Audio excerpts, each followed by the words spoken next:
Bones हमारे जो हमारी हड्डियाँ हैं ये हमारी क्या करती हैं, हमारी एक तो हमारी बॉडी को सपोर्ट करती हैं, दूसरा हमारी बॉडी को एक शेप देती है। यानी हमारे जो हमारी अगर बोन सीधी हैं तो एक सुपर शेप बन जाती है, अगर टेढ़ी हैं तो फिर हमारी शेप अच्छी नहीं होती और हमारे माशरे के मुताबिक हम फिर उस पर काउंट भी करते रहते हैं। ठीक है, तो एक तो हमारी बॉडी में 206 हड्डियाँ होती हैं। ठीक है, और उसके बाद जो है ये कनेक्टिव टिश्यू की टाइप होती है। हम पढ़ते हैं bone is a strong and durable type of connective tissue. ठीक है, ये इसकी डेफिनेशन। आपसे अगर पूछता है कि बोन क्या है तो आप क्या कहोगे, bone is a strong and durable type of connective tissue.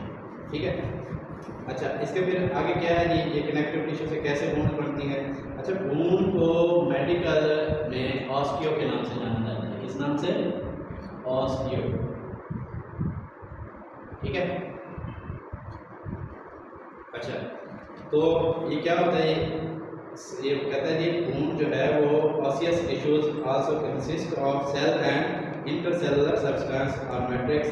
That matrix of bone has the special property of being rigid because it is impregnant with mineral salts, mainly calcium phosphate. Hence the chief physical property of the bone tissue is its toughness and hardness. Bone क्या है जी, ये एक तो इसमें जो है वो connective sales होते हैं, कनेक्टिव टिश्यू के सेल्स होते हैं, और दूसरा क्या होता है, मैट्रिक्स होता है। हमने मैट्रिक्स का जिक्र किया था कि हम जब कोई दीवार बनाते हैं तो हमारे पास सेल क्या होते हैं, ईंटें होती हैं, जबकि उसके साथ जो सीमेंट, रेत और पानी होता है वो हमारे पास मैट्रिक्स होता है। वो मटेरियल जो साथ मिलके काम करता है सेल के साथ। ठीक है, सेल के साथ वो कौन सा होता है, वो होता है जी मिनरल साल्ट्स होते हैं, कैल्शियम फास्फेट होता है। ठीक हो गया, कहते हैं hands chief physical property of the bone tissue is it's toughness and hardness. Tough और हार्ड होता है। ठीक है, अब हम बोन सेल को देखते हैं। Bone cell always related to bone. कहते हैं 3 different cell type are found in the, हमारे यानी बोन के 3 डिफरेंट सेल होते हैं। पहले नंबर पे होता है ऑस्टियोब्लास्ट। ब्लास्ट का मतलब होता है बनाना, बनाने वाला। जैसे हमने मेट्रोब्लास्ट पढ़ा था, मतलब कि आगे जाके पढ़ेंगे ब्लड के चैप्टर में, वैसे हमने इसको डिस्कस किया हुआ है बारे में। तो ऑस्टियोब्लास्ट क्या होते हैं, हड्डी बनाने वाले सेल। तो दूसरे नंबर पे है ऑस्टियोसाइट्स, हड्डी को मैच्योर करने वाले सेल। इनको भी हम बनाने वाले कहते हैं, मैच्योर करने वाले। हड्डी बन रही है ना, अब बच्चे होते हैं उनकी हड्डियाँ नरम होती हैं, आप दबाओ तो दब जाती हैं। ठीक है ना, जैसे जैसे वो बड़े बड़े होते जाते हैं तो ऑस्टियोसाइट्स को, उनकी हड्डियों को क्या करते जाते हैं, हार्ड करते जाते हैं।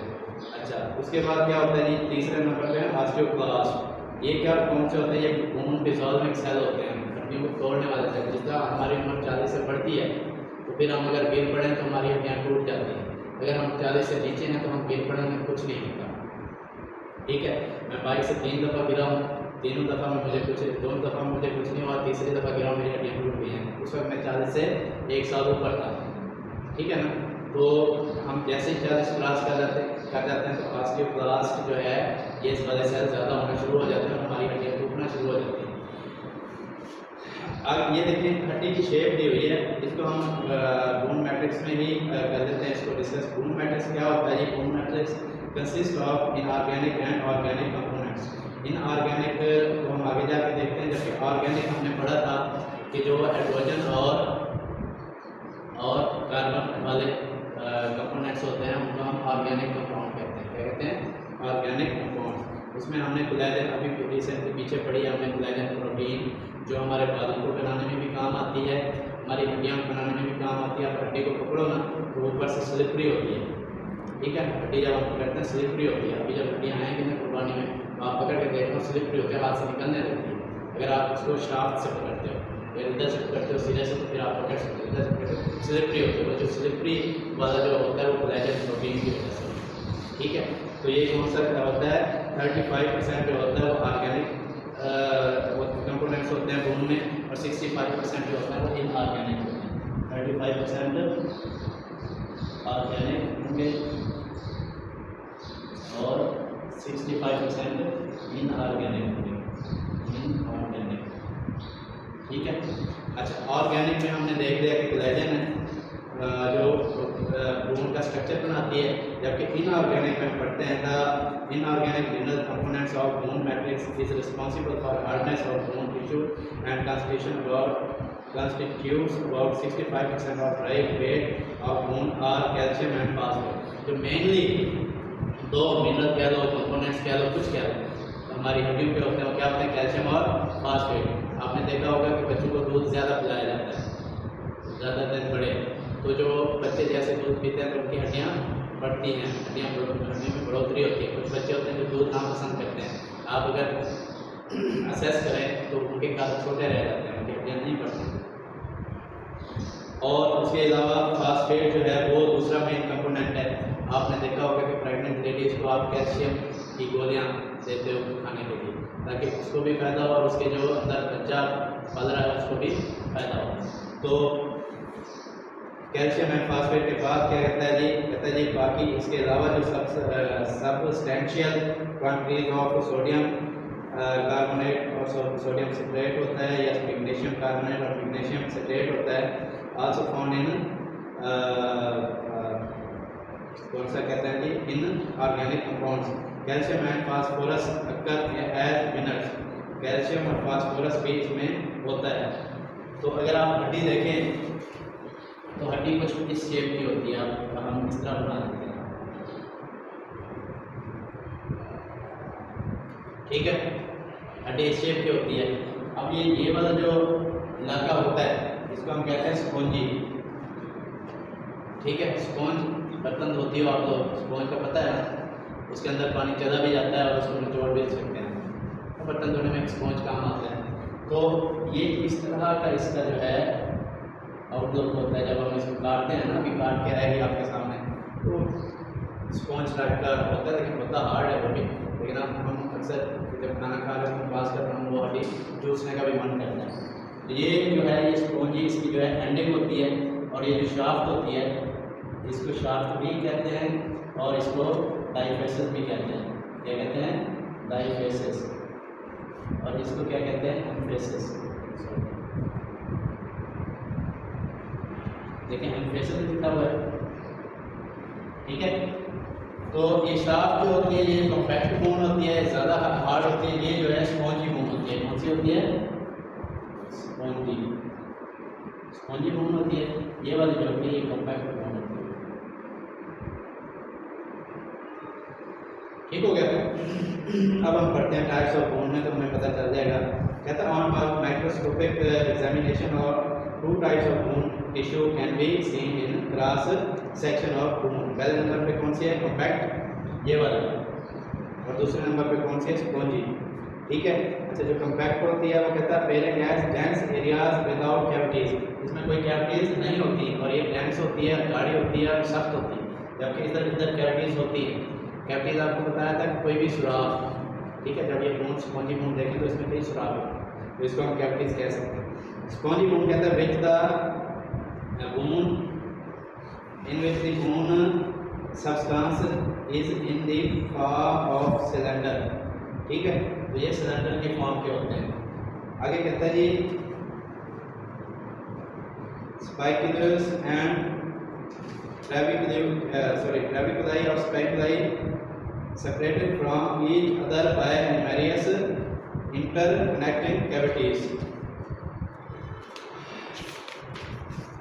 चलें आगे चलते हैं, पीछे जाते हैं। In a long bone the ends, ये देखिए ये है एपिफेसिस, सॉरी मैंने एम्फेसिस लिखा था, एपिफेसिस आपने मुझे बताया ही नहीं है ना, लिख भी रहा एपिफेसिस, ठीक है?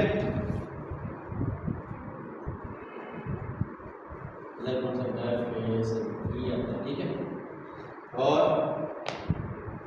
चलिए इसको भी सेट करते हैं। डायाफेसिस, नॉट डाइफेसिस, ठीक हो गया? तो बात हो रही थी कि कहता है लॉन्ग बोन में जो एंड्स होते हैं वो क्या होते हैं? एपिफेसिस होते हैं, जबकि जो शाफ्ट होती है या जो दरमियान वाला एरिया होता है वो डायाफेसिस होता है। कहता है ends composed of spongy bone covered by a thin shell of compact bone conversely the shaft diaphysis consists almost entirely of compact bone. ये वाला कहता है कि बिल्कुल compact bone होता है, जबकि ये वाला जो है वो compact bone से उसके कवरिंग होती है, जबकि अंदर जो है वो spongy bone होती है. Almost entirely of compact bone, only a thin layer of spongy bone lining in inner surface of the shaft. इसके अंदर जो है शाफ्ट के अंदर अगर आप देखें, आपने बिक वाली हड्डी कहते हैं जिसको, और इसको खाते भी नली भी कहा जाता है, इसको खाते भी बड़े शौक से. इसके अंदर जो है वो बोन मैरो होता है जिसको हम खाते हैं. बोन मैरो से फिर क्या बनते हैं, हमारे 3 किस्म के सेल्स बनते हैं, WBCs, RBCs और प्लेटलेट्स. ठीक है, वहाँ से बनते हैं. तो ये वाला जो एरिया है जहाँ से हम बोन मैरो निकालते हैं, खाते हैं, तो उसको अगर देखें तो वो भी इस तरह का होगा, हल्का हल्का इस इनर सरफेस ऑफ द, कहते हैं लाइनिंग में.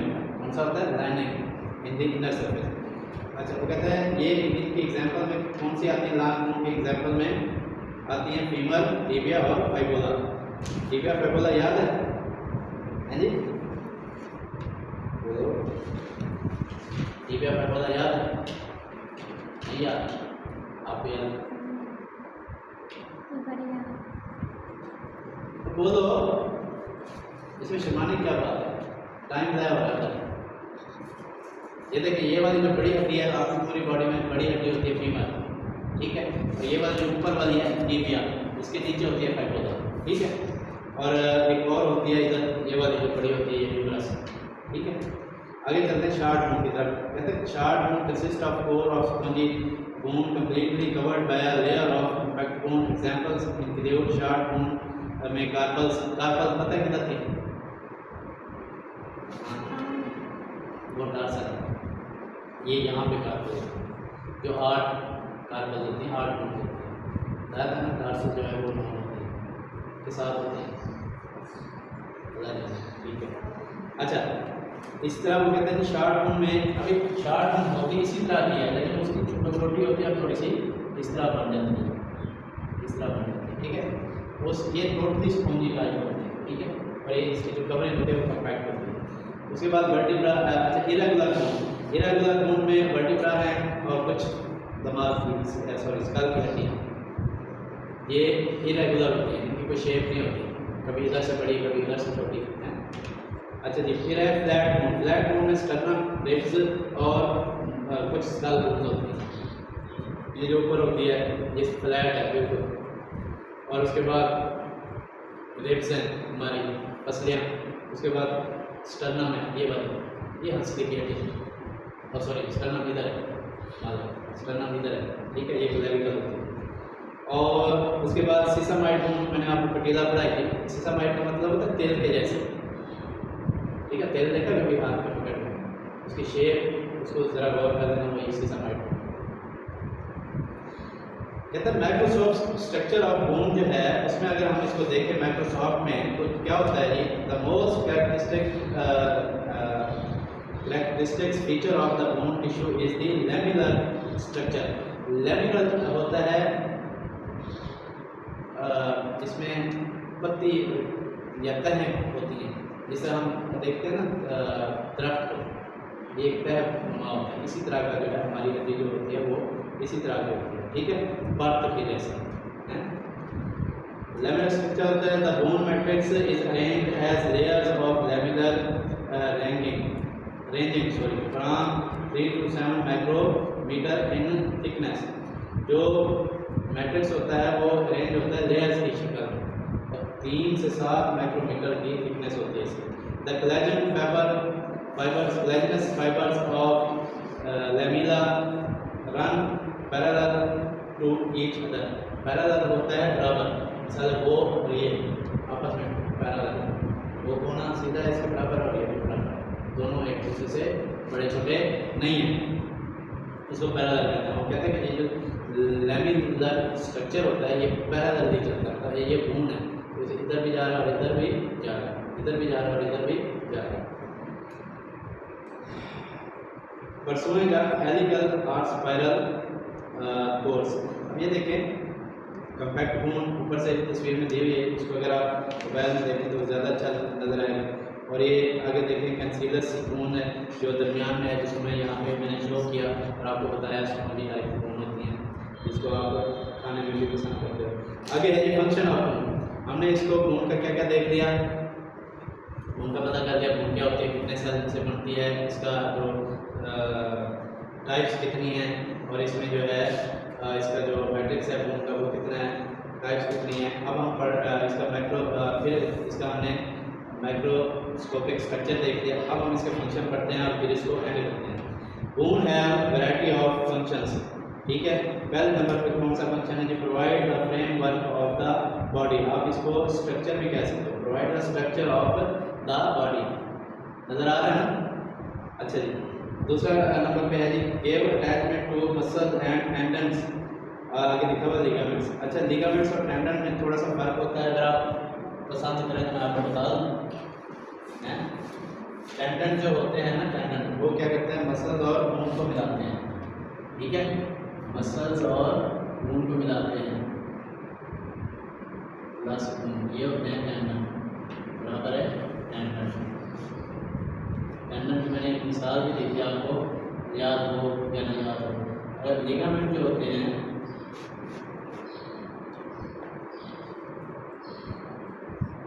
लिगामेंट जो है वो दोनों क्या करते हैं, हड्डी को मिलाते हैं। इसको सॉरी लिगामेंट मतलब लिखना हमने, लिगामेंट लिखना इधर बोन प्लस बराबर है लिगामेंट। मसल और हड्डी, मसल और हड्डी जुड़ेंगे तो वो किसके जरिए जुड़ेंगे, टेंडन के जरिए, और हड्डी जुड़ेगी तो वो लिगामेंट के जरिए जुड़ेगी। अब इसकी मिसाल आपको दे देता हूँ मैंने, ये वाली, ये जो हमारी इधर हड्डी होती है आखिरी, ये टेंडन होता है, और ये क्या होता है, ये मसल एंड हो रहे होते हैं और आगे हड्डी जो है ये कैलस होता है, इसके साथ जाके ज्वाइन कर रहे होते हैं। जबकि हमारे इधर अगर देखें ना हम, ये नीचे हमारे गोडे के, तो ये दोनों हड्डियों को जो ज्वाइन कर रहे होते हैं, इधर ज्वाइन कर रहे होते हैं दोनों हड्डियों को, ये होते हैं लिगामेंट्स, ठीक है। यहाँ तक बात समझ आ गई? तो कह रहा है give attachment to muscle and tendons, यानी मसल को और टेंडन्स को मिलाता है। मसल और हड्डी को मिलाएगा तो टेंडन्स होगा, और हड्डी और हड्डी को मिलाएगा तो लिगामेंट होगा। तीसरे नंबर पे है जी permit movement of the body as a whole and of parts of the body. पूरी बॉडी की मूवमेंट को भी ये वाले यानी बोन्स कवर कर रही होती हैं, या कुछ पार्ट को, मिसाल के तौर पर ये मैं हाथ ला, ये दोनों बोन्स हैं, किसके ज़रिए, लिगामेंट्स के ज़रिए मिली हुई हैं, और मैं ये सब कुछ कर रहा हूँ। इसी तरह पूरी बॉडी को मैं हिलाता हूँ जब मैं चल रहा होता हूँ, ठीक है, या मैं बॉलिंग करा रहा होता हूँ, मेरी पूरी बॉडी हिल रही होती है, तो वो फिर क्या करता है, ये वाला हड्डियाँ जो है ये परमिट करती हैं। Contain red bone marrow in which blood cells divides. Hemostasis आगे लिखा हुआ है, हेमोस्टेसिस का मतलब होता है कि खून के सेल बनना। बोन मैरो आपको बता दिया है, इसके अंदर जो मवाद होता है उसको बोन मैरो कहते हैं, और हम उसको शौक से मज़े से के खाते हैं, ठीक है। और वो क्या करता है, वो हमारे जितने बॉडी के सेल्स हैं उनको बनाता है, खास करके रेड ब्लड सेल्स, ठीक है। उसके बाद provide a reservoir of minerals specially calcium phosphate. जिस तरह हमने पढ़ा था ग्लाइकोजन जो शुगर है, वो अगर हम खाते हैं, कोई चीज़ खाते हैं, शुगर अगर बढ़ जाए तो वो हमारे पेट में, हमारे पटक्स में वो जाकर स्टोर होना शुरू हो जाती है, तो ये चीज़ें हमारी बढ़ने शुरू हो जाती हैं। जबकि ये जो हमारे अगर मिनरल्स हैं, जिस तरह कैल्शियम है, फास्फेट है, तो उनको क्या स्टोर करता है, ये हड्डियाँ स्टोर करती हैं, ठीक हो गया। अब बोन्स के फंक्शन का पता चल गया, कोई बात जो कुछ नहीं